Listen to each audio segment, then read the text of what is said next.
চার সাংবিধানিক প্রতিষ্ঠানে নিয়োগ পদ্ধতি সংবিধানে অন্তর্ভুক্ত করার আলোচনা জাতীয় ঐকমত্য কমিশনে ওঠায় বিএনপি কিছু সময়ের জন্য ওয়াকআউট করে।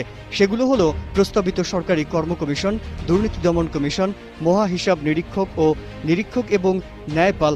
এই ঘটনার নিন্দা করে জামায়াত এনসিপি বলছে, একটি দল কি চায় না, একে গুরুত্ব দেওয়ার কি আছে? অন্য বিষয়গুলোতে আলোচনা অংশ নেব। এর আগেই বিএনপি জানিয়েছিল এই চারটি বিষয়ে তারা আলোচনায় বসতে রাজি নন। ঠিক আজকেই জাতীয় ঐকমত্য কমিশনে এসব বিষয়ে আলোচনা হয়। তবে বিএনপি একমত না হওয়ার বিপরীতে ভিন্ন মত পোষণ করেছে জামায়াত এনসিপি। একটি দলের গঠনতন্ত্র ঠিক করতে আমরা কমিশনে বসিনি, এমন মন্তব্য করেছেন এনসিপির সদস্য সচিব আখতার হোসেন। বলেন, আলোচনা থেকে বিএনপির উঠে যাওয়া প্রত্যাশা করিনি। কোনো একটা দলের নীতি আদর্শ বা কোনো একটা দলের গঠনতন্ত্র ঠিক করার জন্য আমরা এখানে বসিনি। আমরা গোটা জাতির প্রত্যাশার জায়গাগুলোকে কিভাবে রাষ্ট্রীয় কাঠামোর মধ্য দিয়ে পূরণ করা সম্ভবপর হবে সেরকম একটা কাঠামো বিনির্মাণের জন্যই কিন্তু আমরা এখানে বসেছি। দেশের জন্য খারাপ এক দলের জন্য ভালো এমন সিদ্ধান্ত মেনে নেব না বলে জানিয়েছেন বাংলাদেশ জামায়াত ইসলামীর নায়েবে আমির সৈয়দ আব্দুল্লাহ মোহাম্মদ তাহের। এ সময় তিনি পাবলিক সার্ভিস কমিশনের বিষয়ে বলেন, রাজনীতির কারণে পিএসসিতে চাকরি হতো না মেধাবীদের।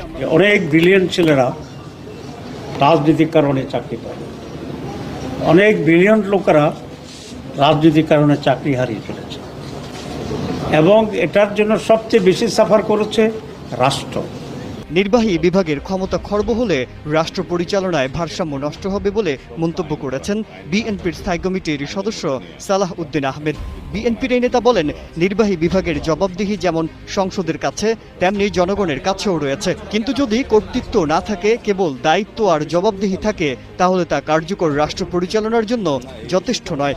এই কনস্টিটিউশনাল এবং স্ট্যাটিউটরি প্রতিষ্ঠানগুলোর কার্যক্রম, জবাবদিহিতা, ট্রান্সপারেন্সি, অ্যাকাউন্টেবিলিটি এগুলো নিশ্চিত করার জন্য শক্ত আইন করা হোক। আইন না থাকলে আইনের মধ্যে নিয়ে আসি আমরা এবং বিদ্যমান আইনগুলো যেগুলো আছে সেগুলো আরও সংস্কার করি।